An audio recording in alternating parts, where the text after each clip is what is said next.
Est-ce que la transcription fonctionne? Oui, elle fonctionne.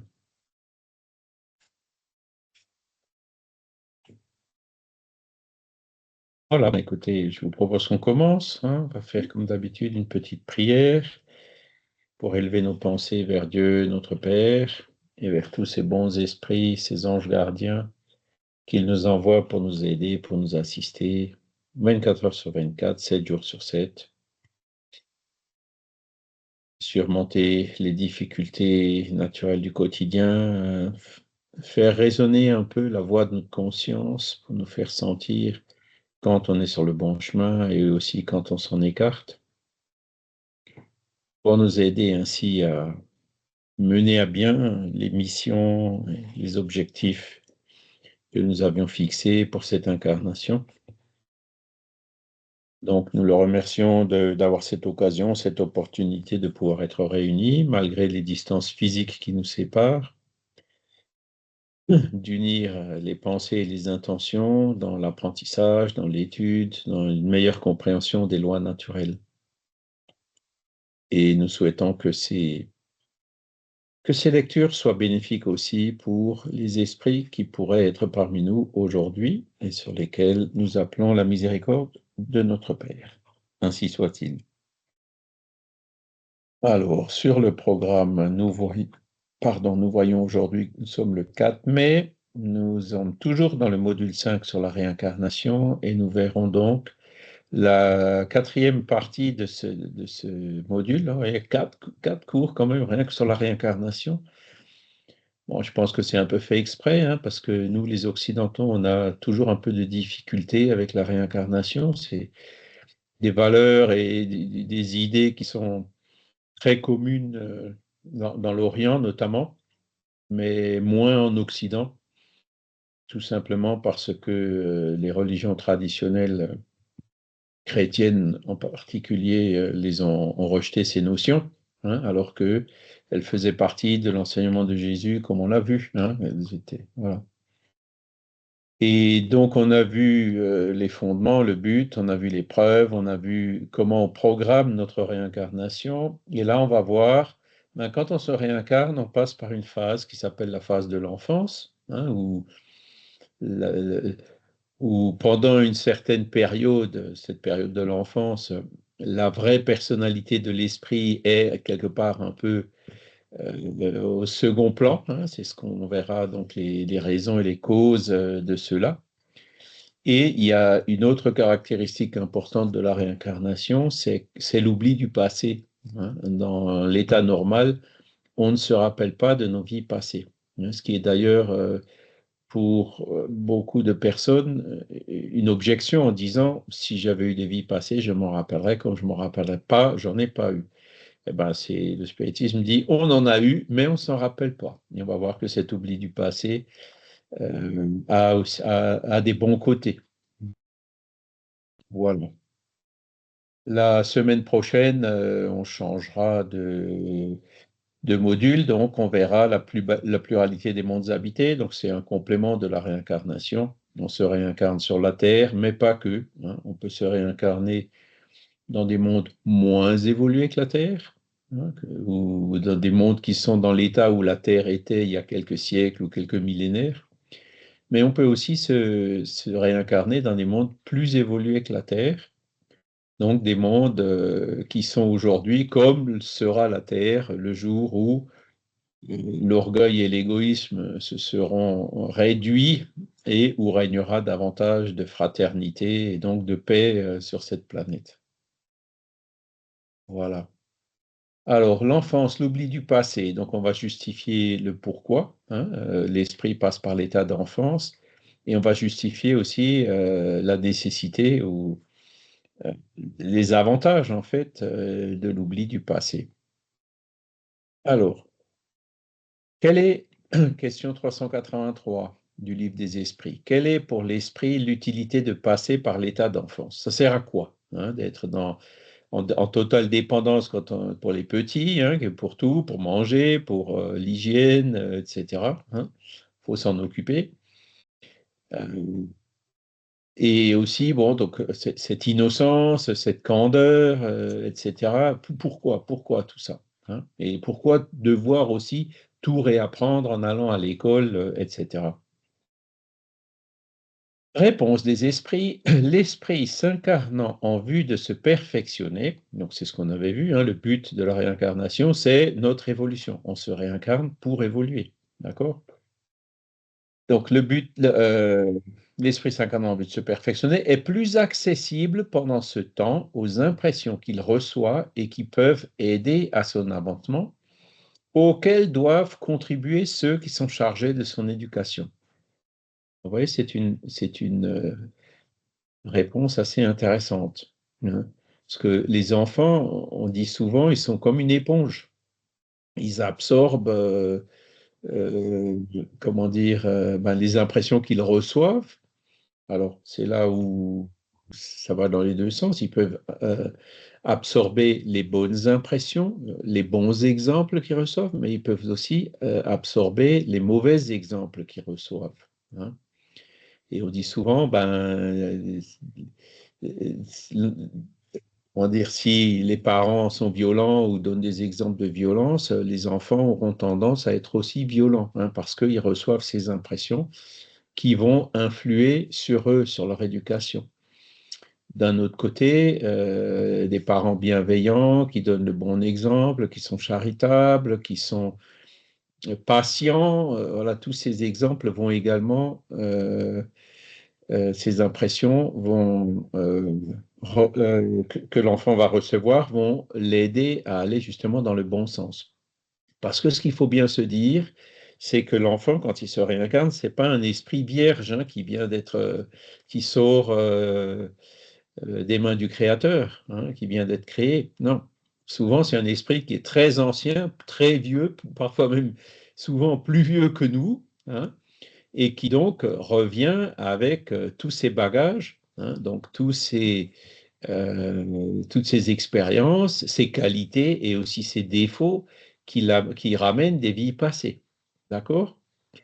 Et donc, à partir de là, euh, le, le, le fait que pendant un certain temps, si par exemple c'est un esprit encore avec pas mal de difficultés, pas mal de travers, hein, le fait qu'il passe une période dans cette période de l'enfance et qu'il soit justement comme une éponge accessible aux impressions qu'il reçoit, hein, un esprit par exemple violent qui reçoit beaucoup d'exemples de douceur et puis de pacifisme de ses parents, eh ben, il va, je veux dire, absorber, hein, ces impressions et ces exemples et ça va l'aider justement à travailler sur lui-même pour réduire ou pour se défaire de cette violence qui ramène encore des vies passées. Vous voyez? Donc, en fait, c'est ce mécanisme-là qui est très important, hein. C'est la période de l'enfance, il faut vraiment en profiter pour semer les bonnes graines, comme on dit, hein. Alors, quand il sera dans l'adolescence, déjà, c'est plus pareil, hein, et puis à l'âge adulte, quand son esprit révélera vraiment ce qu'il est, eh ben, il sera beaucoup moins accessible à ses impressions qu'au temps de l'enfance, hein. Alors, je vous invite chacun à réfléchir sur votre cas personnel, hein. Moi-même, ben, je me souviens encore aujourd'hui de certains bons exemples, certains conseils que mes parents donnaient quand j'étais enfant. Et je vois avec le recul, maintenant que j'arrive déjà dans la période de la vieillesse, ben que certains de ces conseils m'ont énormément aidé dans la vie, hein. Ça n'aurait pas forcément été naturel chez moi, hein. Et c'était d'ailleurs, même j'étais un peu rebelle par rapport à certains de ces conseils dans mon adolescence, dès mon adolescence. Mais avec le recul, je me rends compte à quel point ça m'a aidé, ces conseils m'ont aidé à devenir ce que je suis aujourd'hui, hein. Alors, si vous faites cette réflexion sur vous-même, vous allez probablement aussi vous rendre compte de ces choses. Alors, évidemment, moi, ça va, j'ai des parents qui n'étaient pas parfaits, loin de là, mais qui était quand même bienveillant. Ma mère ne travaillait pas, donc elle avait le temps de s'occuper de nous. Mon père, il avait une petite entreprise à lui, donc quand il y avait des vacances, ben, j'allais l'aider à travailler dans sa petite entreprise artisanale, hein. Il faisait des brosses, donc il travaillait le bois, etc. Bon, il y avait un peu de poussière, certes, mais donc très petit, j'ai appris, comment dire, à- à toucher toucher du bois, ouais, c'est l'expression peut-être pas, mais à travailler manuellement, à sentir le matériau et voir ben, comment se fabriquaient ben, des objets du quotidien, etc. Donc, ce sont des choses qui m'ont énormément aidé. Maintenant, il y a aussi des cas où c'est plus difficile, hein, des enfants qui voient rarement ou presque pas leurs parents. Malheureusement, aujourd'hui, les contraintes matérielles font que la plupart du temps, il faut que les deux parents travaillent. Hmm. Alors, on commence à avoir, heureusement, hein, des congés de maternité, des congés de paternité, hein, des périodes plus longues pendant lesquelles on peut s'arrêter justement pour prendre soin de l'enfant, que ce soit le père ou la mère d'ailleurs, hein, pendant une période plus longue, hein, qu'à s'occuper de l'enfant pendant une période plus longue. Et donc, ce sont des choses qui vont dans le bon sens parce que ça permet justement de profiter de cette phase pour semer les graines. Alors, on met évidemment les enfants à la garderie, on met les enfants à l'école. Là-bas aussi, ils apprennent. Bon, ça va dans le petit village. Il y avait des activités périscolaires. On leur apprenait aussi à faire du travail manuel, à faire des objets, voire des fusées. Enfin, ils faisaient vraiment de tout, hein. Et tout ça avec d'autres enfants où ils apprenaient justement le respect les uns des autres, etc. Donc, ce sont toutes ces choses-là qui sont extrêmement importantes, hein, pour le développement justement des enfants. Après, ben, ils vont à l'école, hein, l'école maternelle, hein, c'est pendant 3 ans, hein, 2, 3, 4. Et après, l'école primaire. Donc, mais ce qu'il faut savoir, c'est que l'école, notamment le primaire, le secondaire, et puis encore davantage par après, donne à l'enfant l'instruction plus que l'éducation. Donc, il y a la distinction entre les deux qui est bien faite par Alan Kardec, qui, comme vous le savez, était Hippolyte Léon Denisard Rivail, qui était pédagogue et qui a écrit pas mal de. J'en ai d'ailleurs relu un récemment, là, de ce qu'il écrivait quand il était pédagogue. Et il insistait beaucoup sur le fait que l'éducation ne devait pas se limiter à l'instruction, mais devait aussi, donc l'acquisition des connaissances, mais devait aussi couvrir l'éducation morale, hein. Or, aujourd'hui, on n'en bénéficie pas forcément dans nos écoles.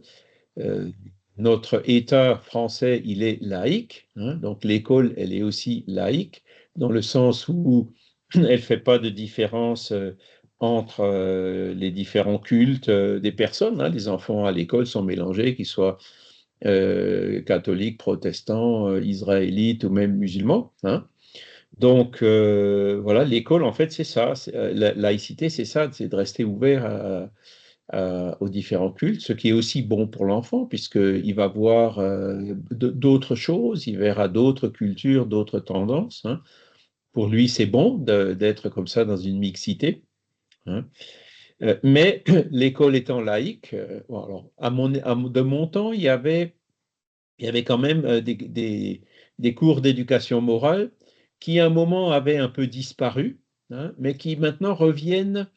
Alors, Vincent va peut-être pouvoir m'aider. Je ne me rappelle plus comment s'appellent ces cours d'éducation morale et civique ou quelque chose comme ça, hein, qui sont maintenant de nouveau donnés dans le primaire, même dans le secondaire, hein. Et cela, bon, ça redevient nécessaire, hein, justement, pour que les enfants ils puissent avoir certaines bases, surtout dans les cas où les parents, comme quand les deux travaillent ou arrivent tard le soir, fatigués ou sont en déplacement ou autre, hein, toutes ces contraintes qu'on peut voir aujourd'hui, n'ont pas le temps, hein, ou peut-être n'ont pas les capacités non plus de donner cette éducation eux-mêmes, hein. Voilà. Donc c'est là où il y a un juste milieu à trouver. Je pense qu'on n'est pas encore à l'optimal, hein. Donc comme l'école à l'instar de notre gouvernement, est laïque, elle ne peut pas enseigner une morale qui correspond à une religion particulière. Hein, par exemple, la morale chrétienne, puisque ça n'irait pas, ça ne convient pas, puisqu'il y a tous les enfants sont de diverses origines. Ce qu'il faudrait, c'est que l'école enseigne une morale neutre et universelle qu'on retrouve dans toutes les religions. Vous voyez, à la base à la base de la majorité des religions. Ce sont ces fameux, comme le dit Kardec dans le premier paragraphe de l'introduction de l'Évangile selon le spiritisme, hein, il dit que ces enseignements moraux qu'on retrouve dans les évangiles, hein, que Jésus a donnés, eh ben, ces enseignements moraux, on les retrouve dans le bouddhisme, on les retrouve dans l'islam, on les retrouve dans le shintoïsme, on retrouve les mêmes enseignements, hein, comme on en a déjà parlé une fois, un peu partout. Et on les retrouve aussi dans le spiritisme, hein, puisque le spiritisme est laïque. Le spiritisme n'est pas une religion. Donc, les lois morales enseignées, par exemple, qui sont dans le livre 3e du livre des esprits, ce sont des lois morales universelles qui sont basées sur les lois de la nature. Donc, elles sont neutres. Et c'est ça qui donne au spiritisme une caractéristique de laïcité, hein, d'ouverture à toutes les religions, hein, et de rejet d'aucune religion en particulier. Et c'est pour ça que, bon, au Brésil, ça s'est passé autrement. Hein, le spiritisme s'est religiosifié, comme on dit. Hein, il est chrétien. Un bon spirit, c'est un spirit chrétien. Oui, mais alors le musulman, il n'est pas un bon spirit. Vous voyez, chez nous, ça pose des problèmes. Ça ne fonctionne pas comme ça. Kardec l'avait bien anticipé, l'avait bien dit. Et au contraire, il faut montrer le spiritisme comme étant laïque, c'est-à-dire ouvert à tous, plus que comme étant imprégné ou caractérisé par une religion en particulier. Franck? Oui, au sujet de, comment dire, en essayant de faire preuve un peu de réalisme actuellement en France, l'enseignement et surtout l'enseignement public est mis en grande difficulté justement à cause de certaines orientations religieuses particulièrement agressives qui remettent en question les bases mêmes des acquis de la science ou des choses comme ça. Donc, je pense qu'il serait effectivement devant le désarroi, voire le découragement de beaucoup de profs qui se font maltraiter, insulter en permanence, voire agresser, de retrouver finalement une conduite morale, éthique, civique, vraiment solide, quoi. Parce que là, le système est en train de partir en live complètement, quoi. J'ai encore une amie qui s'est fait agresser au nom d'une divinité que je ne nommerai pas, mais ça devient vraiment problématique, quoi, en France. Voilà. Alors, effectivement, tu as raison, Franck, hein, ça fait partie des problèmes qu'on rencontre dans, dans l'actualité. Et effectivement, toute forme de violence est à bannir de l'école. Hein. Donc, on est malheureusement obligé de réprimer. Hein, quand, je dirais, la violence dépasse, quand elle arrive même, hein, quand elle dépasse les limites surtout, pour éviter ces agressions, etc. Maintenant, voilà, c'est. Alors, je ne sais pas à quel niveau ça se retrouve, hein, mais en général, ce genre de choses se produit plutôt à la fin du primaire, début du secondaire, à ces niveaux-là. Hein. Donc, on revient, qu'est-ce qu'on peut faire pour éviter ça? Hein? C'est justement semer ces bonnes graines chez les enfants quand ils sont encore petits, hein, en maternelle ou au début du primaire. Hein. Parce que même si ces enfants, chez eux, reçoivent le mauvais exemple donc de la violence ou de l'intolérance ou de l'exclusivisme d'une religion particulière, hein, au moins c'est contrebalancé par une éducation morale plus neutre, plus douce et plus pacifique. Tu vois. Après, c'est sûr que il faut qu'il y ait de la répression, il faut que les parents sachent que, le cas de Samuel Paty, hein, ils ont été condamnés, quoi, hein, à la fois l'élève qui a menti, que le parent qui a fait un appel à la violence sur les réseaux sociaux, que le criminel proprement dit, hein. Donc voilà, notre société, elle est malheureusement encore obligée de répondre et de réagir à ce genre de choses et pour qu'elles disparaissent petit à petit, hein. Voilà. Donc,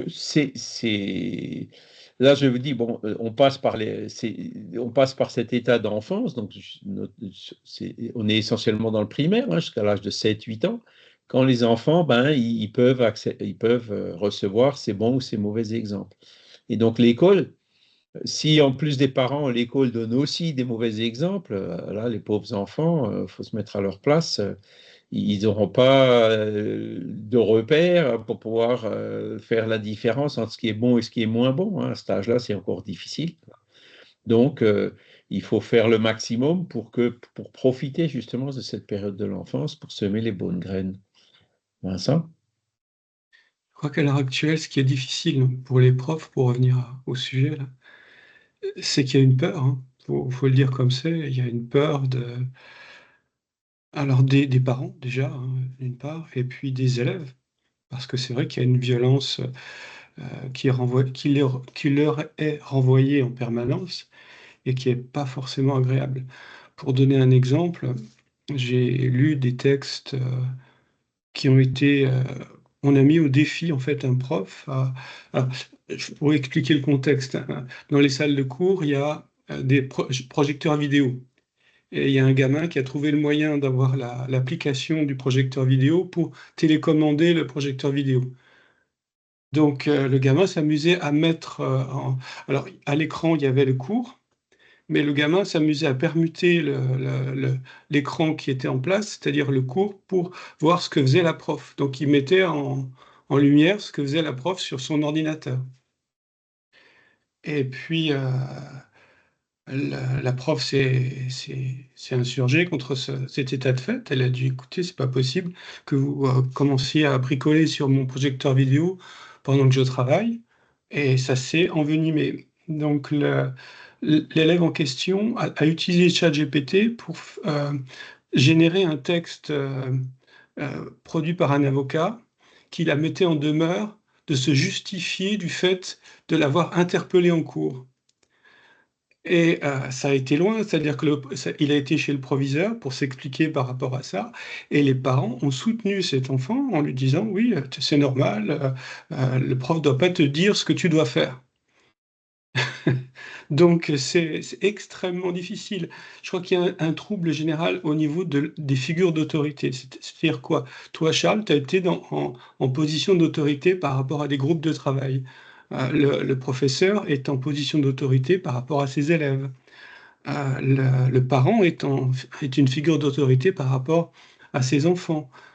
Et c'est-à-dire que la difficulté, c'est que quand on est dans des figures d'autorité, la difficulté, c'est de ne pas transformer la personne qui est subalterne en objet, c'est-à-dire lui laisser le libre arbitre. Et c'est tout l'enjeu de notre société, c'est d'être dans les lois spirituelles et de ne plus être dans la soumission. En gros, c'est tu m'obéis parce que je suis ton père. Ça, c'est l'habituel, ou si tu ne m'obéis pas, tu auras une fessée. Ça, c'est la coercition habituelle. Et l'idée, c'est de dire j'aimerais que tu fasses ce que je te demande parce que ça a du sens dans la participation à la société, dans la participation, par exemple, à la vie de la famille. Et expliquer, ne pas imposer, participer à quelque chose qui est joyeux et qui n'est pas une imposition autoritaire. Et c'est très difficile. C'est ce basculement qui est à l'œuvre, je pense. Parce que ce soit le président de la République qui crée de la violence par des milices dans la rue, par exemple, pour réprimer les gilets jaunes, ou des figures d'autorité autres à l'intérieur d'entreprises, il y a une véritable violence. Tu as raison, c'est quelque chose qui traverse toute la société et qu'on a besoin de résoudre. Et puis, tu as tout à fait raison, Vincent. Cette violence vient d'où? Vient du manque ou du défaut ou du déficit d'éducation. Hein. Si, comment dire, les parents eux-mêmes n'ont pas eu d'éducation, donc voilà, cette violence des parents déteint sur Charles, les enfants. les parents ne sont pas responsables de tout. Ils ont été eux-mêmes maltraités. Donc on ne fait C'est que ça? répéter ce qu'ils ont subi. Et souvent, maintenant, chaque individu est responsable de ses émotions et de la manière dont il interagit avec les autres. Quand il est une figure d'autorité dans une position de domination sociale ou professionnelle, il a à exercer une forme de pouvoir sur les autres, mais avec discernement. Et c'est bien de ça qu'il s'agit, c'est-à-dire de comprendre les lois Temporaire. spirituelles pour pouvoir les mettre en œuvre. Et c'est aussi ce que j'ai du mal avec le spiritisme, c'est-à-dire qu'on a les lois morales, on a tout ça, mais comment ça se traduit dans les faits? Parce que la théorie, c'est bien, mais la pratique, c'est mieux. Et ça, je suis très sensible à ça parce que c'est vrai que dans les faits, les gens ont un discours, mais dans les actes, c'est souvent déconnecté. Souvent, c'est fait comme je dis, mais pas comme je fais. Souvent, c'est ça. Euh, je, je- je voulais rajouter une chose par rapport à ce que dit Vincent. C'est vrai il y a une chose qui est actuellement et semble une sorte d'impasse lorsque l'on entend le discours. C'est toujours un discours de victimisation. Voilà, je n'ai pas. Alors c'est parce que j'ai pas eu d'éducation, parce que j'ai pas. Mais zut à la fin, je veux dire, on a tous eu nos drames. Il faut aussi se responsabiliser. Il faut aussi que l'on apprenne à grandir par rapport aux épreuves de la vie. Et moi, ce que j'aime dans la philosophie spirit, c'est que justement, même par rapport à nos vies passées, même si nous nous en souvenons pas, je pense que nous avons acquis une expérience qui nous sert à avancer. Or, actuellement, qu'est-ce qui se passe? Eh bien, au fait, les gens ne prennent plus aucune responsabilité, se disent victimes, c'est toujours la faute des autres.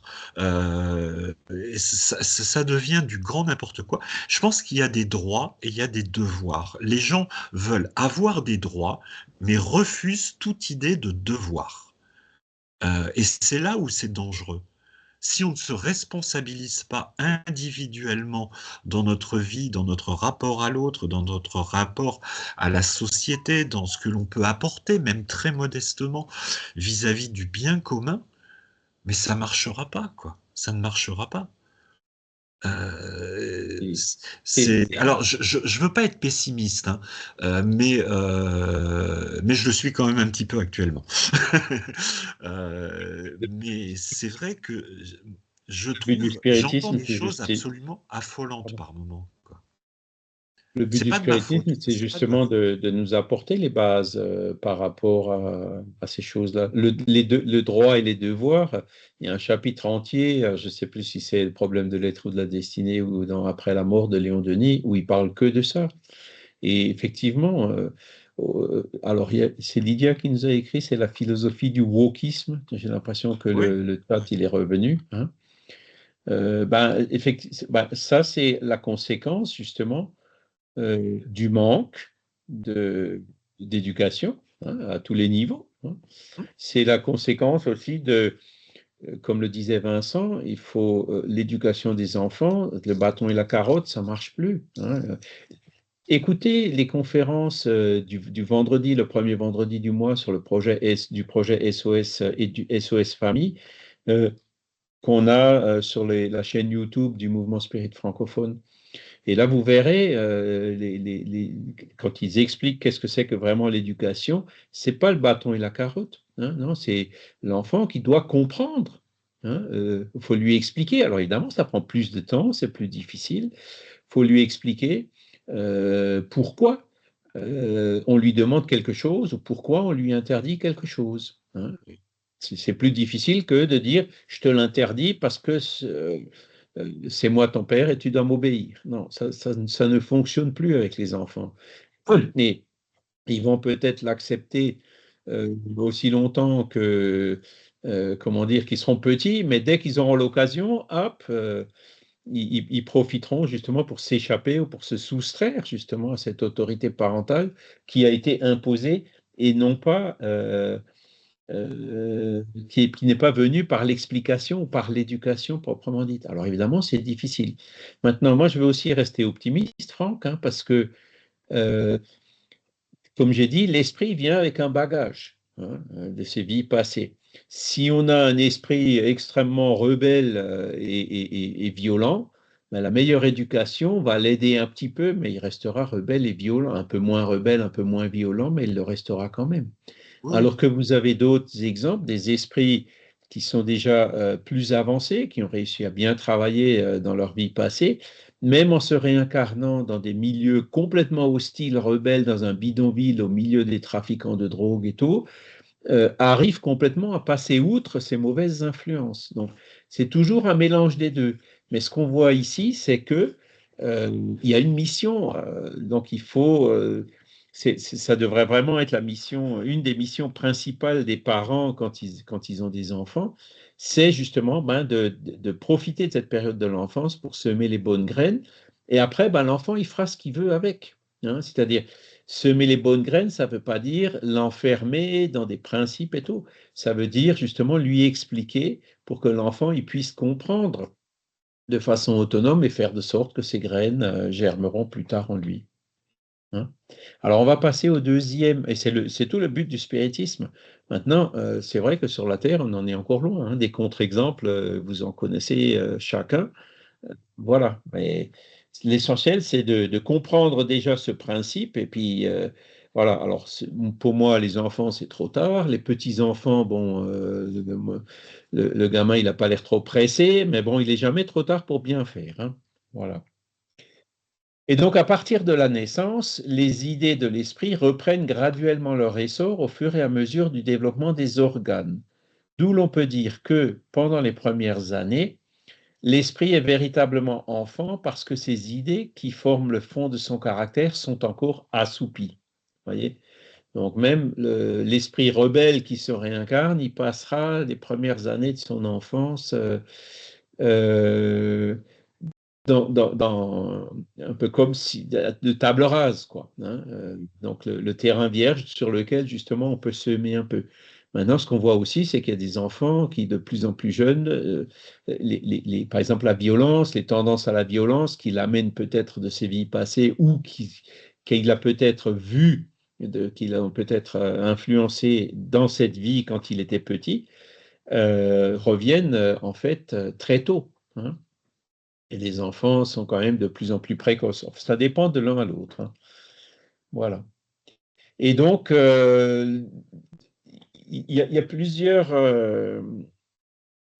des conférences de ce projet SOS Famille parlent exactement de ce thème-là. C'est vraiment quelque chose qui revient et qui nous montre. Hein. Alors, c'est sûr que on est parents jeunes, on est encore nous-mêmes immatures et tout. Moi, je m'en rends compte. Hein. Il y a des choses que je faisais dans l'éducation de mon enfant que je ne referai plus aujourd'hui ou que je ferai autrement aujourd'hui. Hein.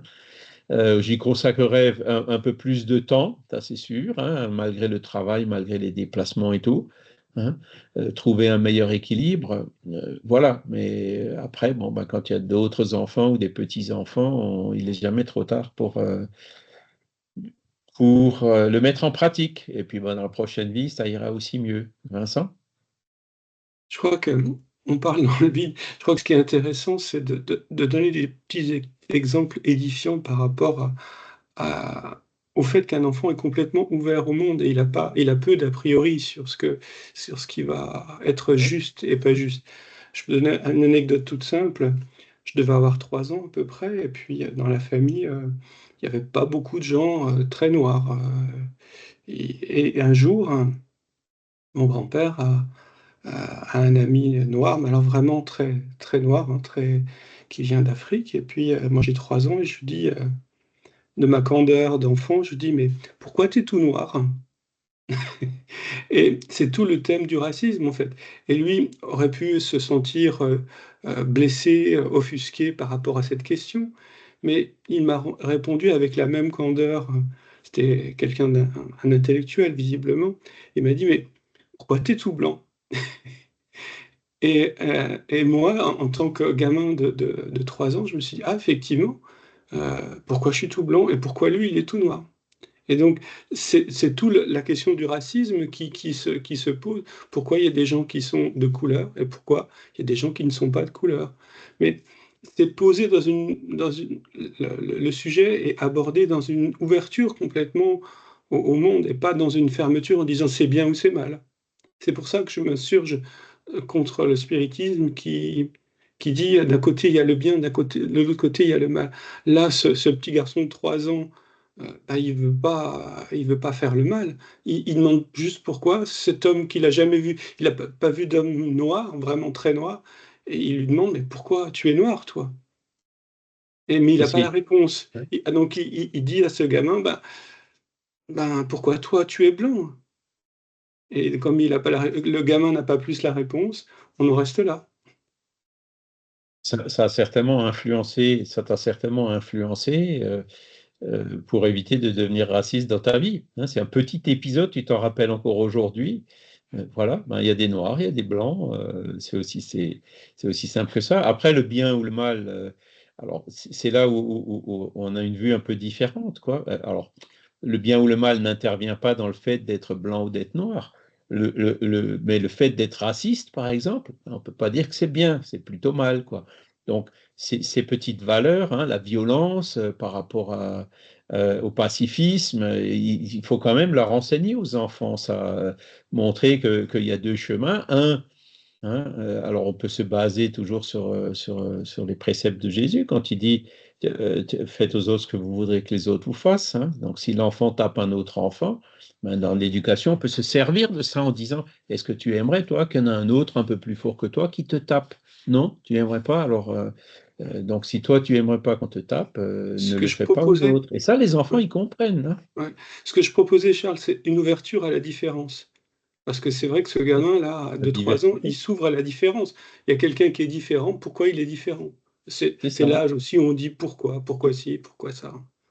Et ça part pas d'un mauvais principe chez lui. C'est pour ça que la personne, l'individu en question a bien réagi, quoi, hein, en profitant de la question pour semer les bonnes graines. Michel? Oui, je comprends Vincent là, Je- tout à fait, mais pour moi, le spiritisme, c'est pas un catalogue du bien et du mal. Pour moi, le spiritisme, il me dit que je suis en train de vivre une expérience qui me rend responsable de ce que je fais. Et en fait, c'est moi qui vais dire si c'est bien ou mal. Alors, les autres peuvent m'aider en me disant peut-être que si tu fais ça, c'est pas bien, peut-être que si tu fais ça, c'est mieux. Mais pour moi, c'est le spiritisme, il n'est pas là pour me dire si c'est bien ou mal, il vient juste m'expliquer que je suis responsable de ce que je fais et qu'il y a une loi d'action et de réaction. Mais après, on peut l'interpréter évidemment comme des lois du bien et du mal. Mais je trouve que c'est tout à fait personnel, en fait, ces lois du bien et du mal. Le spiritisme, il nous dit que le bien et le mal sont inscrits dans notre propre conscience. Donc c'est notre conscience qui nous dit ce qui est bien et ce qui est mal. Et si on la verbalise, en fait, on veut l'imposer aux autres, ce bien et ce mal.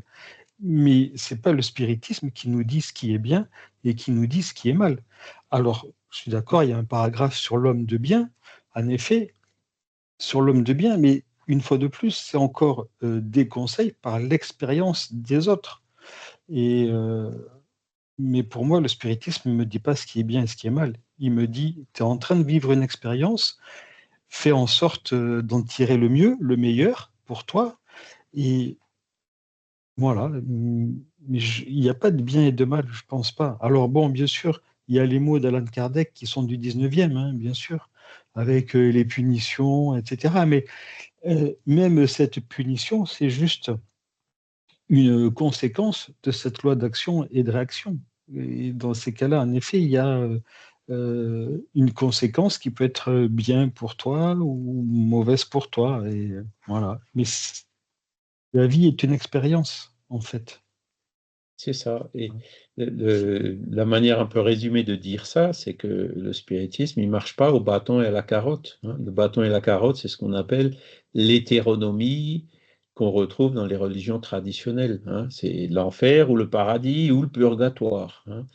Le spiritisme, il enseigne l'autonomie, hein. C'est de dire, voilà les lois de la nature, voilà la loi de cause à effet, hein. Voilà des exemples de, de, de, de situations de la loi de cause à effet, avant et après, dans cette vie, dans une autre vie, ou du vivant et après la désincarnation. Il donne ces exemples, et c'est à chacun d'apprendre justement par ces exemples pratiques, hein. Et c'est là où Vincent, c'est un peu l'inverse de ce que tu disais. Le spiritisme, il est plein d'exemples pratiques, hein. La deuxième partie du livre des esprits, c'est ben, moi j'ai fait ça, voilà ce qui s'est passé avec moi. C'est très pratique, quoi, hein. Et même l'évangile selon le spiritisme, c'est pas un traité théorique, hein. Les applications sont vraiment au jour le jour, au quotidien. Le spiritisme, il dit connais-toi toi-même, hein. Et connais-toi toi-même, ben, c'est justement d'écouter notre conscience, hein. Où est écrite la loi de Dieu? Ben, dans la conscience. Quand on a bonne conscience, ben, c'est pas la même chose que quand on a mauvaise conscience. Et ça, la conscience, c'est nous. Puis allez, il y a peut-être le guide spirituel qui est là, que notre ange gardien, qui essaye chaque fois de nous amener vers le bien, qui travaille un petit peu cette conscience, mais en fait, c'est nous-mêmes, hein.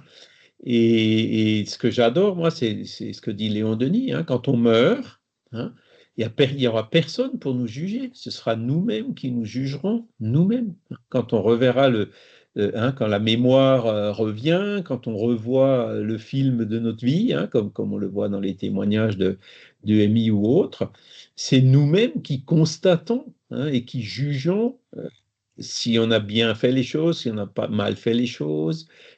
L'âme se juge elle-même. Et si elle se met dans une situation pour se retrouver dans le seuil, genre André Louise dans Nos Solars, au début de Nos Solars, c'est l'âme elle-même qui se met dans cette situation. C'est personne qui condamne l'âme à rester dans cet endroit-là. Ni Dieu, ni les bons esprits, ni personne, hein.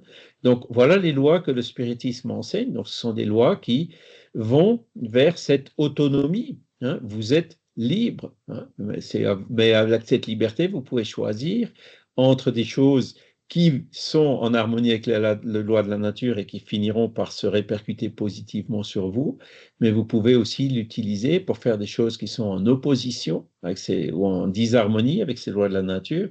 Et dans ce cas-là aussi, vous en subirez les conséquences par la loi de cause à effet. Voilà ce que dit le spiritisme, hein. Il ne dit pas ce qui est... Alors, il donne effectivement des exemples du bien, hein, pour qu'on ait quand même un référentiel, quoi, qu'on sache dans quelle direction aller, mais ce ne sont pas... c'est pour ça que, bon, dans le ciel et l'enfer, en fait, hein, il y a des chapitres qui s'appellent Code pénal de la vie future. Bon, c'est un peu... Bon, on retrouve un petit peu ces problèmes de forme, les dieux punis, etc., du milieu du 19e siècle, qu'on ne retrouve plus chez Léon Denis, hein.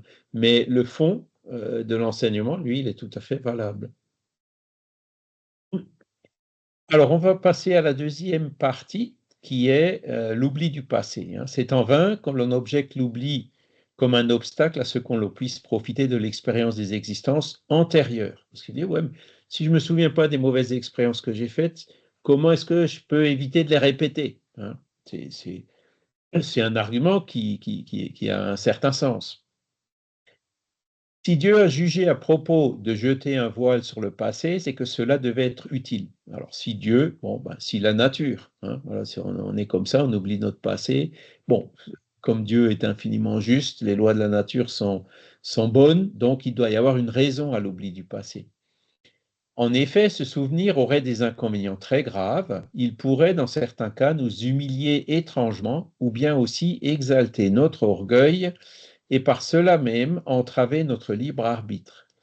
Dans tous les cas, il eût apporté un trouble inévitable dans les relations sociales. Alors, supposez par exemple, bon, je me rappelle d'une vie passée. Malheureusement, dans cette vie passée, j'étais un criminel, j'ai assassiné 3 personnes. Ce serait dur à porter quand même dans cette vie.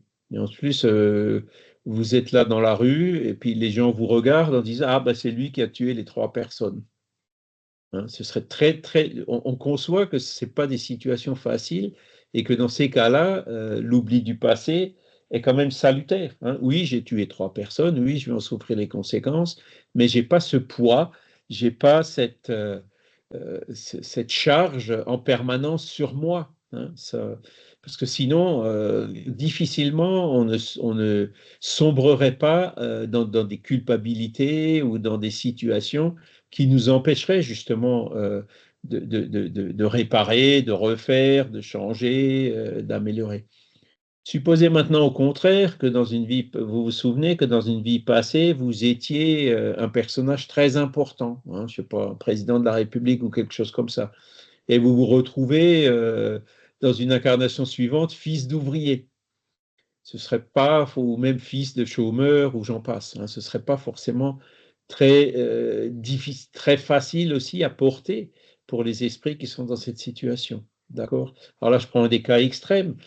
Mais dans mon cas, c'est clair, hein, je sais que j'ai fait des bêtises dans mes vies passées, mais je ne veux pas savoir plus.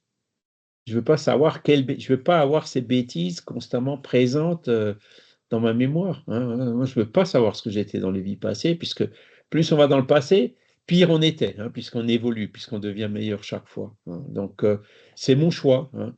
Le fait d'avoir en permanence dans la mémoire les bêtises, même si c'est pas des crimes, hein, que j'ai pu faire dans mes vies passées, bah, je suis sûr que ce serait un poids que qui m'empêcherait d'avancer plus vite dans cette vie. Vous voyez? Donc, c'est ça l'argument qui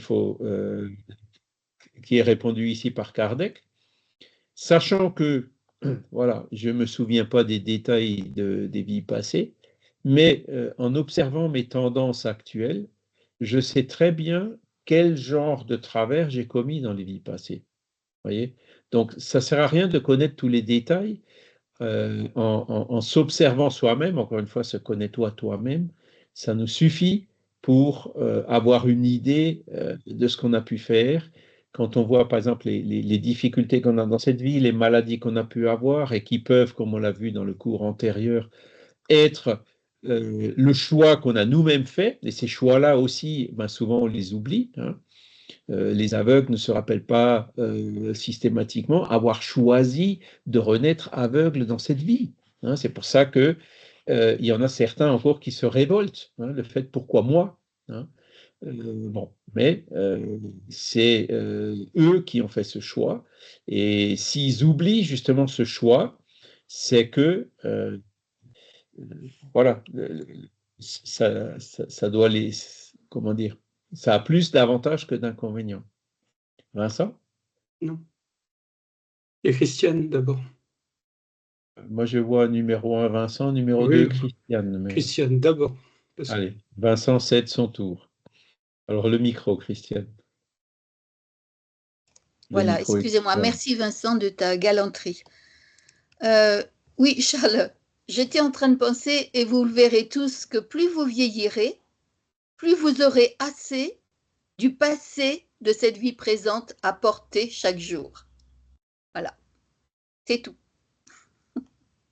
C'est vrai, c'est vrai. Je suis aussi sur ce chemin-là, donc je confirme. Vincent? Ouais, j'ai un petit peu quelques difficultés, moi, par rapport au fait qu'on vienne se réincarner, par exemple, en tant qu'une personne modeste. On est aussi dans une société qui stigmatise la pauvreté, le fait d'être la France d'en bas, d'être cette frange de la population qui est mise à l'index. En gros, c'est des gens coupables d'être ce qu'ils sont. Et quelque part, le spiritisme vient renforcer cette idée en disant, ben, si tu es ouvrier, c'est que tu as besoin de faire cette expérience. Je pense que c'est une forme de violence aussi. C'est une forme de violence aussi de dire, voilà, tu es coupable d'avoir été un patron exploiteur, maintenant tu vas être ouvrier et tu vas être de l'autre côté. C'est une forme de violence. Je suis désolé de le dire, mais c'est comme ça, hein. C'est pas ça que dit le spiritisme. Le spiritisme, il dit Tu as choisi dans cette vie de renaître ouvrier ou de renaître dans des conditions difficiles, fils d'ouvrier. C'était aussi mon choix d'ailleurs, hein. Mes parents, mon père en 39, il avait 9 ans, hein, ma mère, elle avait 11 ans. Et donc en Alsace, pendant la guerre, il y avait 2 heures de cours par jour avec des vieux instituteurs allemands qu'ils avaient dépêchés là dans les écoles. Ils avaient 1 heure de politique, de propagande politique et 1 heure de chant. Donc voilà ce qu'est l'éducation de mes parents. Et j'ai choisi de renaître dans ce milieu socioculturel.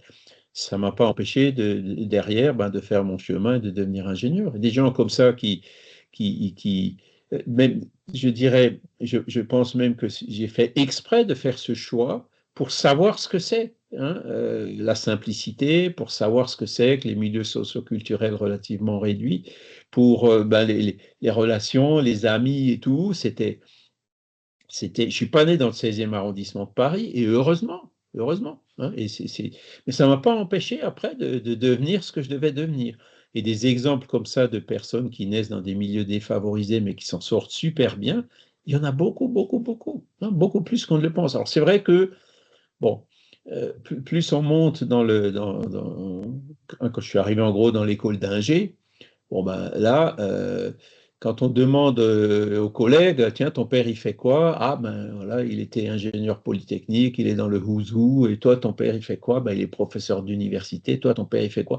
Et à un moment donné, je me grattais la tête, je me disais, merde, où est-ce que je suis tombé là, hein?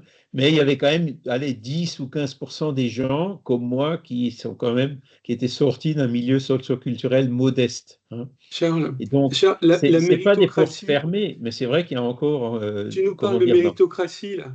La méritocratie, c'est une arme utilisée par les dominants pour dire, voilà, toi tu mérites pas. Non, je crois que, oui, et je crois qu'il y a vraiment un souci là, à ce niveau-là, et moi je suis pas d'accord, voilà. faut pas écouter ça, hein. Moi, je te dis, j'ai jamais été discriminé de par mes origines, même dans des milieux comme l'école d'ingé, comme je viens de le dire. Au contraire, hein, au contraire. Charles, il y a de la Les profs ou discrimination inverse. Il peut y Pardon? avoir la discrimination inverse. Moi, on m'a reproché d'être mauvais à l'école parce que je sortais d'un milieu où je ne devais pas être mauvais à l'école. On m'accusait d'être mauvais à l'école parce que, en me disant, mais tu le fais exprès, quoi. Ouais. Et ça, Non, c'est mais aussi une forme de violence. je dis pas que ça n'existe plus aujourd'hui, ça doit Ah ben, encore c'est aussi une exister, forme de violence. mais ce genre d'attitude, voilà, n'est pas correct, ça c'est sûr, hein. Et ce que dit le spiritisme, comme on l'a vu la dernière fois, c'est nous-mêmes on fait le choix dans lequel on serait. Notre esprit, il est ce qu'il est, hein. Si on est un bon esprit, en fait, on s'en sortira, quel que soit, avec une forte probabilité, quelles que soient les circonstances dans lesquelles on s'est réincarné. Et si on est un esprit encore arriéré, c'est pas par le fait de naître dans une famille favorisée et tout qui nous fera devenir meilleur, hein. Alors voilà, l'essentiel, c'est quand même l'évolution de l'âme, hein. Maintenant, c'est toujours la somme des deux, quoi. C'est-à-dire, il y a ce que l'âme, elle est, et donc l'éducation qu'elle a reçue dans cette période de l'enfance, avec en plus l'oubli du passé qui nous permet d'éviter les culpabilisations, etc. C'est quand même une loi qui est ouverte, et même si cet oubli peut parfois perturber un peu, elle est quand même transparente et on comprend qu'elle est salutaire. Magali? Bonjour, je vais laisser ma place à Franck parce que je pense qu'il voulait réagir aux propos précédents. Moi, c'était tout autre chose. D'accord. Franck? Oui, non, c'est vrai que le problème de la réincarnation, de l'incarnation est une question qui est vraiment épineuse, qui peut être comprise de manière très, très différente. Après, voilà, personnellement, je pense que si l'on se réfère un petit peu à l'échelle spirit, je crois que la progression de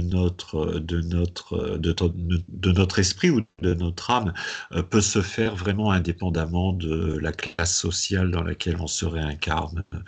Et ça, je trouve ça, à la limite, je trouve ça peut-être même anecdotique. Il y a des réincarnations volontaires, probablement. Chico Xavier en parle, par exemple, et dans le Missionnaire de la Lumière, je crois, et où il y a un choix. Je pense aussi qu'il y a aussi certaines réincarnations qui se font de manière pas automatique, mais par défaut. Et d'ailleurs, je crois que Camille Flammarion en parle un petit peu, où il s'interroge sur ces vies comme ça qui sont menées sans véritablement de but précis. L'âme se réincarne parce que elle ne connaît que l'univers de la matière, l'attrait des plaisirs, quels que soient les plaisirs, quelles que soient les classes sociales, et qu'effectivement, j'adhère aussi un petit peu à cette idée qu'il n'y a pas il n'y a pas d'élitisme dans la réincarnation. Même si, même si Alan Kardec peut-être le laisser penser, mais je pense pas que c'était vraiment son idée. Je pense qu'effectivement, on peut très très bien évoluer, voilà, de manière très importante et très rapide, totalement et indépendamment d'une classe sociale dans laquelle on se réincarne. C'est ça. Et après, bon, ben, c'est les guides spirituels qui sont là, hein, Ouais. même quand l'esprit qui se réincarne n'est pas en condition de faire les choix lui-même, eh ben, ces esprits-là connaissant l'esprit qui se réincarne, vont choisir les situations qui lui seront le plus favorables pour son évolution, hein.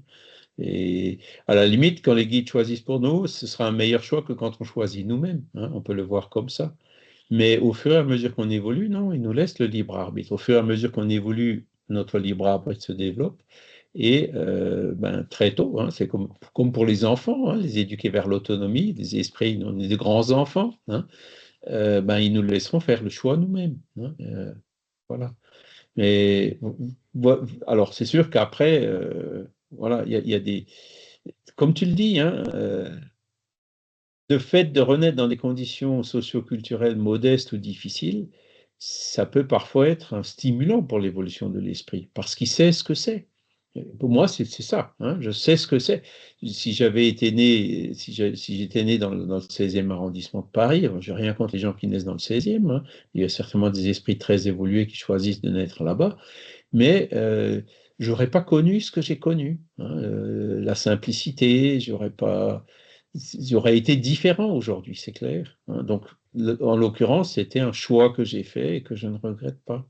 Et ça ne m'a pas empêché, encore une fois, le guide spirituel étant là, hein, de dire, on est dans un milieu socioculturel modeste. Ben, dans l'éducation, j'ai toujours eu la chance d'avoir des instituteurs et ensuite des profs qui étaient globalement bons, qui m'ont aidé, qui ont répondu à mes attentes, etc. Et donc, voilà, j'ai pu faire partie des 10% d'élèves d'une école d'ingé qui sont issus d'un milieu socioculturel modeste. Bon, voilà. Bon, après, quand on a zéro, voilà, c'est bon. Enfin, c'est pas comme ça. Moi, j'ai jamais vu comme ça des barrières. Alors, je dis pas que ça n'existe pas, hein, par rapport aux origines, hein. Non, C'est vrai qu'il y en Charles, a qui me tu peux regardent pas. de travers et tout, mais alors ça me passait. Alors, C'est je difficile disais, mais de comprendre quand tu n'es pas dans la situation d'une personne qui est stigmatisée et qui subit de la violence. Moi, je suis une personne qui subit de la violence et je peux te dire que c'est difficile de renvoyer de l'amour quand tu subis de la violence. Voilà. ouais, bon, ben, c'est vrai, c'est vrai.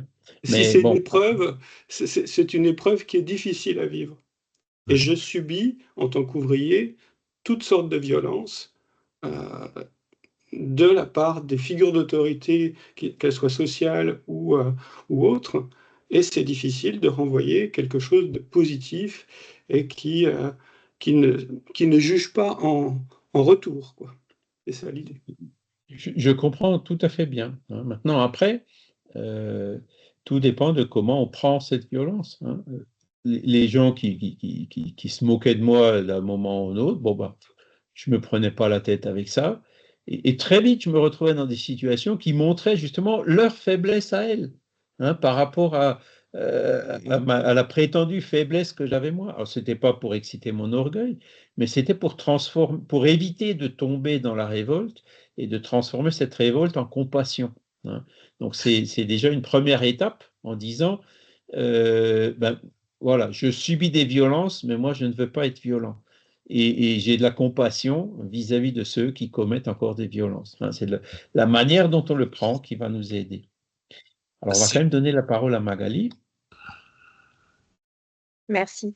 Moi, je voulais revenir sur l'exemple la phrase que vous disiez et que je médite depuis un certain temps, qui consiste à observer voilà, notre attitude actuelle, nos tendances actuelles, et ça permet de comprendre un petit peu les erreurs qu'on a pu faire dans le passé. Autant l'exemple de la personne aveugle est très parlant et très concret, autant moi j'aime les anecdotes et les exemples concrets parce que je trouve que ça aide à intégrer.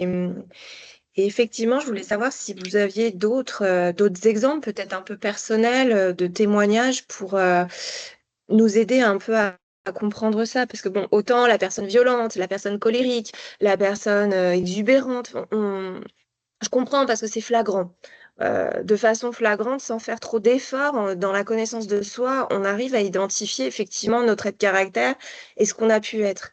Moi, ce qui m'intéresse, c'est un petit peu plus en profondeur, on va dire des traits de personnalité peut-être un petit peu plus subtils que vous auriez pu identifier. Donc, ça, c'est la première question. Et la deuxième, est-ce que les rêves peuvent, à coup sûr, nous ramener des témoignages de ce qu'on a pu être? Ou il faut quand même, malgré tout, avoir du discernement et se méfier de ses rêves? C'est pas parce que je rêve d'un truc que j'ai été ce truc-là. Je vais déjà répondre à la deuxième question, après je vais répondre à la première. Les rêves, donc, systématiquement, il faut enlever cet adjectif. Hein. Les rêves peuvent effectivement, dans ces moments d'émancipation de notre âme, avoir accès à des choses du passé et tout, mais de là à dire que c'est systématique, non. Hein. Il faut effectivement, comme vous le dites, toujours se méfier de ses rêves. Il ne faut pas tomber dans les excès d'interprétation. On dit j'ai rêvé ça, donc c'est absolument ça. Non, non, il faut les prendre comme des éléments, hein, qu'il faut croiser avec d'autres éléments, mais pas pour des choses qui sont absolument sûres et gravées dans le marbre. Hein. Parce que, On peut se tromper dans les rêves. On peut être mal influencé dans les rêves par d'autres esprits, par exemple. Hein. voilà, parce que parfois, enfin, personnellement, sans rentrer dans le détail des rêves, mais personnellement, ça m'arrive fréquemment de faire des rêves. Des trucs pas cool, hein, vraiment pas cool, mais qui tournent toujours autour du même thème.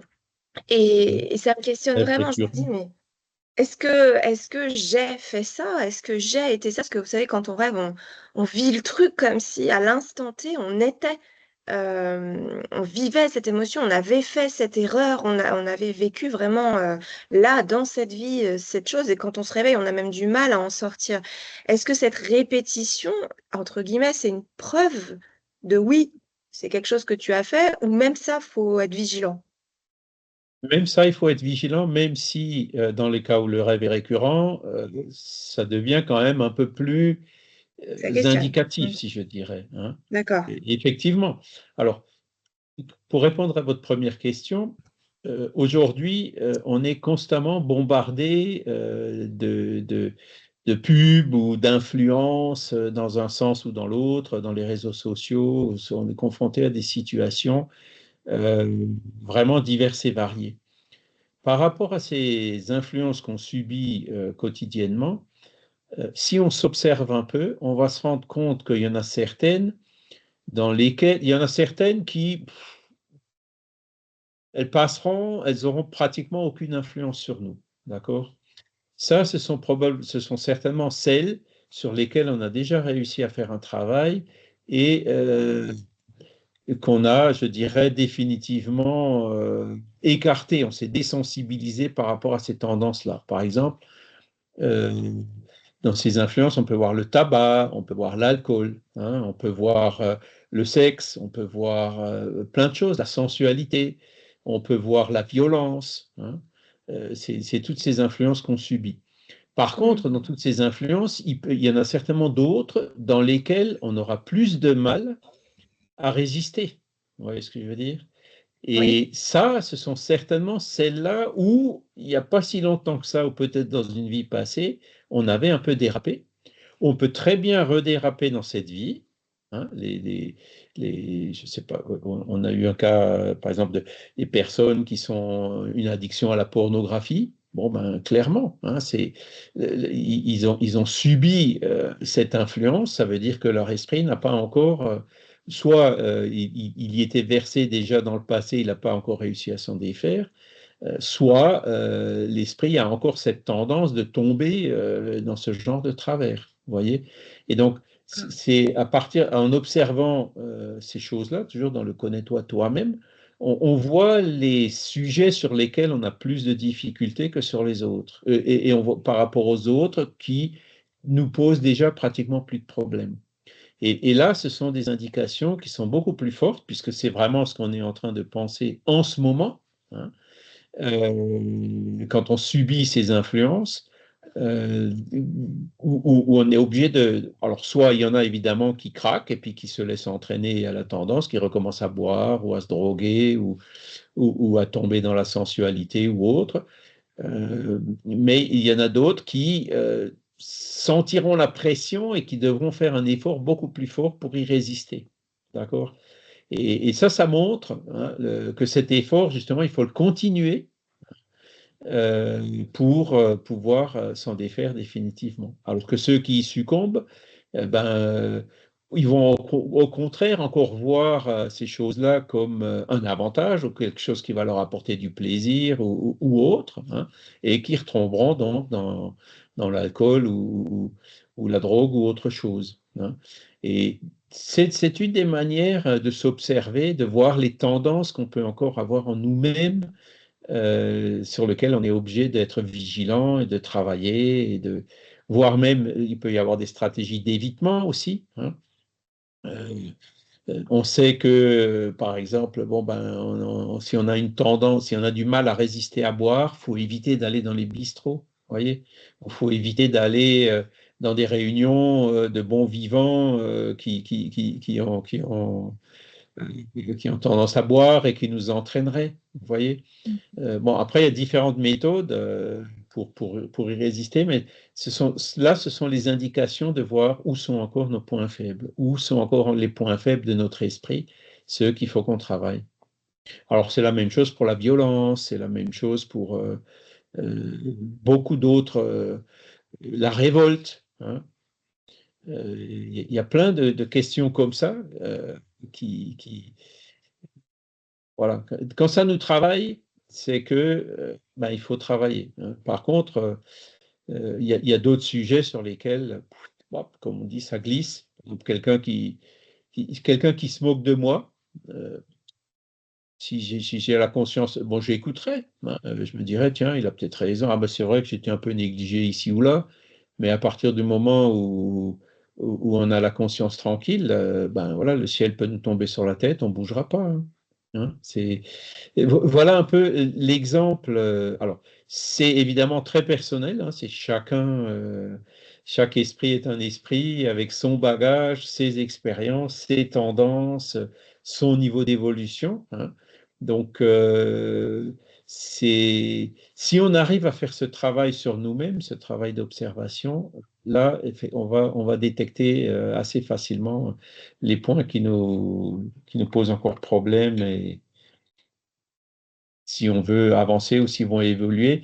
Et c'est là où aussi on se rend compte que dans cette vie, les circonstances ont fait que on a pu travailler ces points-là. Donc voilà, ça faisait partie de nos choix aussi avant de nous réincarner. On a été prévenus, on a eu par exemple des parents ou des amis qui nous ont aidés à nous retenir pour ne pas retomber dans le même travers. Oui. C'est là où on peut, où on a eu une maladie qui nous a Par exemple, bon, alors moi je ne dis pas que, voilà, mais j'ai eu une maladie à un moment donné, hein, où j'ai pris un traitement médicamenteux, il y avait une contre-indication absolue à l'alcool. J'étais jamais alcoolique, mais pendant 2 ou 3 ans, hein, c'était le Parlodel, je pense que Michel doit connaître, euh, c'était zéro alcool pendant 3 ou 4 ans, hein. Et depuis, ben, aujourd'hui, je bois plus du tout. Ou alors, bon, quand il y a une bonne bouteille, je bois un doigt comme ça, quoi. Je goûte, je mouille les lèvres et puis c'est tout, mais je ne bois plus. Ben, c'était certainement un choix que j'ai fait, même si j'ai aucune tendance à l'alcoolisme, hein, contrairement à d'autres personnes de ma famille où c'était un peu plus compliqué. Vous voyez. Et donc c'est là où on arrive à voir aussi les circonstances de la vie qui ont fait que ça nous a aidé à définitivement Oui, dépasser. passer outre, surmonter la tendance qu'on a pu avoir dans un passé. Merci, c'est parfait. C'est très clair. Voilà. Merci beaucoup. Hein, c'est le connais-toi toi-même. Hein. Et Mm. donc, ben, il est déjà 9h10. Donc, le dernier, si nous n'avons pas, c'est justement ce qu'on vient de dire, si nous n'avons pas pendant la vie corporelle un souvenir précis de ce que nous avons été et de ce que nous avons fait de bien ou de mal dans nos existences antérieures, nous en avons l'intuition. Et nos tendances instinctives sont une réminiscence de notre passé auquel notre conscience, qui est le désir que nous avons conçu de ne plus commettre les mêmes fautes, nous avertit de résister. La phrase, elle est vraiment super bien écrite là. Hein. On n'a pas de souvenir précis de ce qu'on a fait. Heureusement, c'est une bonne chose. Hein. De ce qu'on a fait de bien ou de mal, parce qu'il y a aussi le bien. Hein. Le fait d'avoir fait du bien, ça retombe aussi sur notre présent, forcément. Nous en avons l'intuition. L'intuition, tout le monde est médium parce que tout le monde a à un moment donné ou un autre, à un degré plus ou moins élevé, de l'intuition. Là, aujourd'hui, j'ai senti qu'il ne fallait pas que je passe par là, qu'il fallait que je passe par là. Hein. C'est combien de fois ça nous arrive. Hein. Et nos tendances instinctives, donc l'intuition et l'instinct, hein, voilà, les tendances instinctives, c'est ce qu'on ramène justement de notre subconscient, de cette mémoire qui est dans le subconscient, qui revient de temps en temps par petits éléments dans notre conscience, hein, sont une réminiscence de notre passé, hein, auquel notre conscience, donc à partir du moment où ça arrive dans la conscience, est-ce que j'ai bonne conscience, est-ce que j'ai mauvaise conscience, hein? Si on a mauvaise conscience, ben voilà, ça va nous aider, hein, par le désir de ne plus commettre les mêmes fautes. Hein, et donc, notre conscience nous avertit, attention, terrain glissant, là, il faut que tu résistes. Freine des cas de fer. Donc, voilà la manière dont on peut y arriver. Alors après, bon, il y a d'autres moyens aussi. Hein, on peut interroger notre guide spirituel. C'est lui qui travaille ces choses-là, c'est lui qui est derrière ces choses-là. Mais en s'endormant le soir, on lui dit, bah, écoute, éclaire-moi là-dessus, éclaire-moi ici, aide-moi plutôt là. Et puis au bout de, peut-être pas immédiatement, mais au bout de comment dire, quelques petites tentatives, d'un coup, paf, on se dit, ah ben ouais, c'est vrai, là, je vois maintenant un peu plus clair sur tel et tel aspect.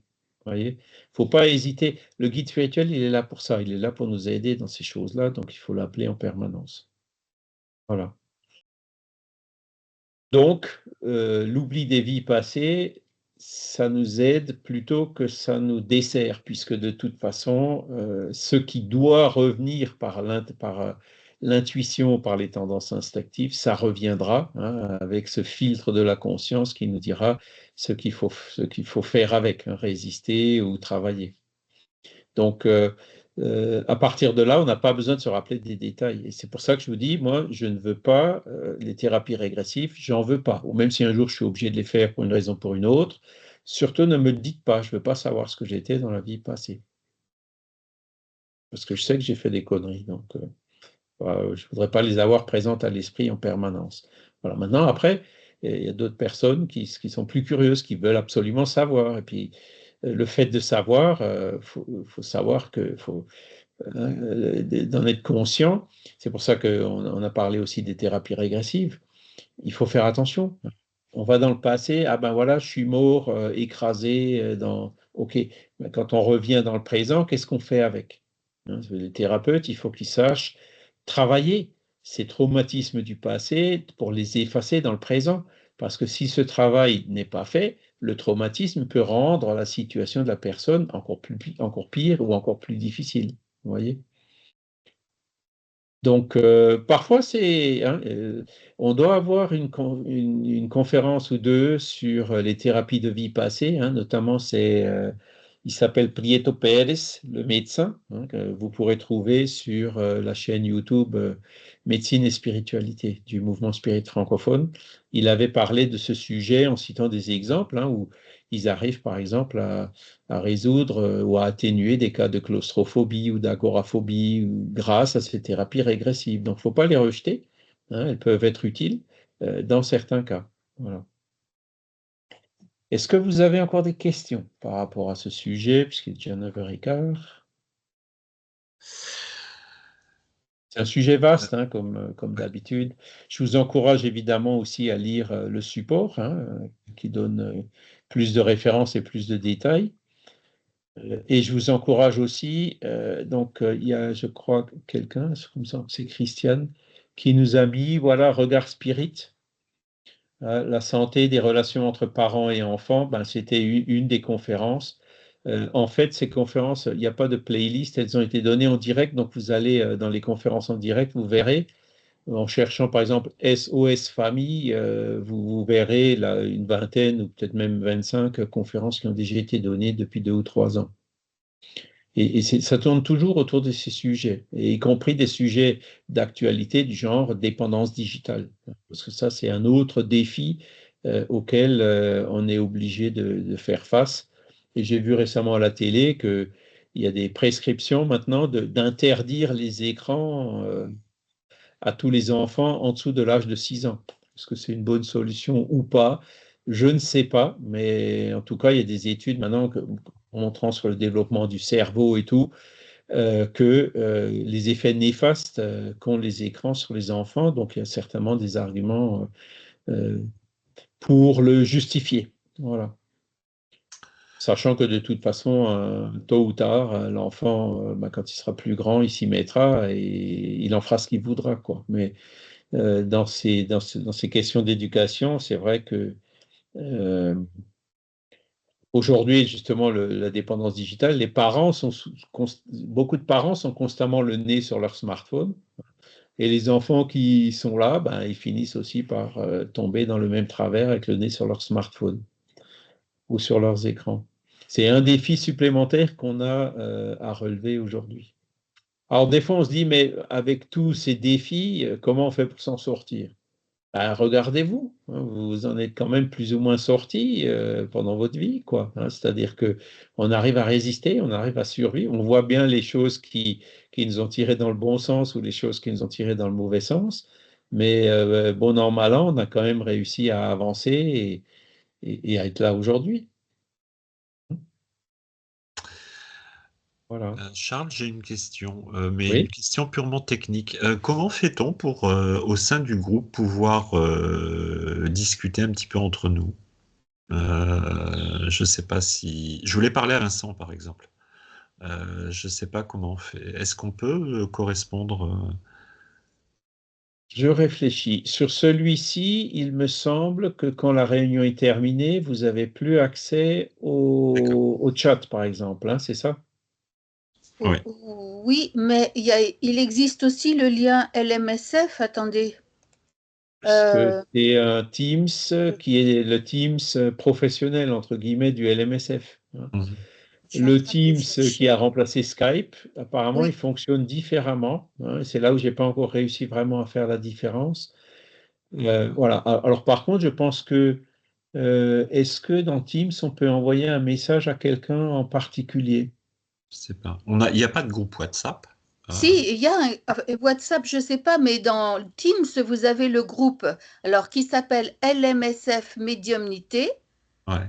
Et là, vous pouvez partager plein de choses. D'accord. MSF Médiumnité, oui. Alors ça, c'est pour le cours du jeudi. Mais oui, alors oui, pardon. Oui, Il me semble que excusez-moi. pour ce cours-là, on n'a pas... Ah, étude de la philosophie, voilà. Vous l'avez également dans Teams. on a aussi, donc, c'est aussi un groupe Teams, anciennement Skype, hein, c'est ça? Oui, c'est ça, exactement. Alors, attendez, je vais revenir au programme. Sur le programme, voilà, celui-ci, tu l'as ce fichier, Franck, hein, le Oui, programme. oui. Ah, en dessous, là, il y a deux liens. Il y a un lien Teams, Ah oui. qui est celui pour venir à la réunion, et il y a un lien du groupe Skype. Et quand on clique sur... Alors, je vais même essayer. Quand je clique sur ce lien du groupe Skype, alors, ça va m'ouvrir... Tac. Ça m'ouvre Teams. Voilà, alors je vais vous le mettre. Voilà ce que ça m'ouvre. Hein. Vous voyez mon écran Oui, là? Oui, oui. oui, on voit. Et donc, ce deuxième lien Skype, il arrive sur Teams, donc étude de la philosophie spirit. Et là, on voit, bon, ben voilà, toutes les personnes qui sont inscrites. Alors, Vincent, il doit y être. Moi, quand je clique Vincent. sur ce lien du fichier PDF dans lequel il y a le programme, le lien Skype, ça fonctionne pas. Alors, est-ce que vous utilisez un navigateur particulier? Non, non, ça fonctionne. C'est-à-dire, là vous voyez, je viens de cliquer sur le lien, ça m'a... Ouais, ouais, Alors, ça me je met vois. d'abord un écran qui me dit, est-ce que vous voulez ouvrir Teams? Alors, il faut cliquer sur oui, Moi, ça et veut pas. après, ça m'ouvre ça. Parce Ça que veut pas. Teams, Je on peut testerai l'accéder de vite deux fait. manières. On peut l'accéder dans le navigateur, ou on peut l'installer, on peut l'accéder dans Oui. l'application Teams. En appli, ouais, il faudra peut-être que j'essaye en mettant une appli.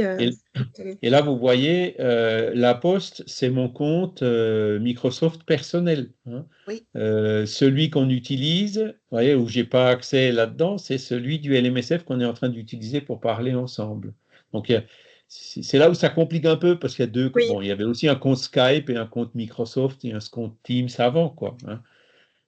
Voilà, faut juste voir qu'on est sur le bon compte. Et donc là, vous avez les différents Oui. groupes. Hein. Donc, étude Léon Denis, ça c'est pour cet après-midi. Hein, je ne serai pas là. LMSF médiumnité, c'est le cours de la médiumnité. Et donc là, c'est étude de la philosophie spirit. Alors après, je ne sais pas si... Alors, je n'ai pas vu Vincent. Alors, c'est peut-être dans le H. Ou alors, je ne sais pas. Tu es dans ce groupe-là, Vincent? A priori, je sais. Non, non, non, Il je y a crois des pas. users. Ben, il faut, si tu cliques sur ce lien là qui est dans le programme, je vais vous le mettre dans la conversation là. Alors attendez, voir. Bon. Ok, et je vais vous le mettre ici. Comme ça, vous pouvez cliquer tout de suite. Voilà. Et donc, ça doit, vous devez arriver vers. Attendez, je suis pas, que je ne me perde pas dans les Teams, parce qu'il y en a deux qui tournent. Vous devez rentrer dans ce groupe-là. Et donc, Franck, est-ce que Franck y est? Non, je pense pas. Voilà. Donc ça, après, bon, quand vous avez après quelqu'un, si vous cliquez dessus, ça vous ouvre une autre fenêtre où vous êtes en conversation permanente avec lui. Vous voyez? Hein, vous prenez, je ne sais pas, Philippe de Oliveira, hop, ça m'ouvre une autre fenêtre où j'ai les dernières conversations avec Philippe. Vous voyez? Je ne vois ni Franck ni Vincent. Voilà, Non. mais si vous cliquez sur le lien que j'ai mis là dans le chat, normalement vous rentrez dans ce groupe-là. D'accord? Mm. Si je prends par exemple Christiane. Moi, j'y suis, moi.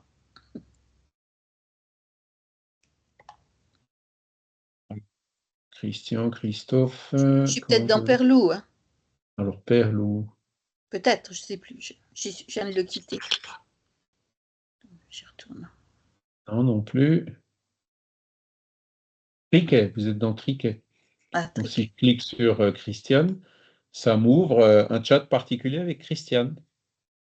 Tu vois, Franck? Donc, par là, on peut effectivement y arriver. D'accord. Si tu cliques sur ce lien, essaye voir de le faire. Ici, ça va nous mettre un message. Vous voyez là? Jean-Paul a quitté. Donc, Franck, alors là, c'est les gens qui sont partis. Et si ça va mettre un message. Franck a rejoint la conversation. Vincent a rejoint la conversation.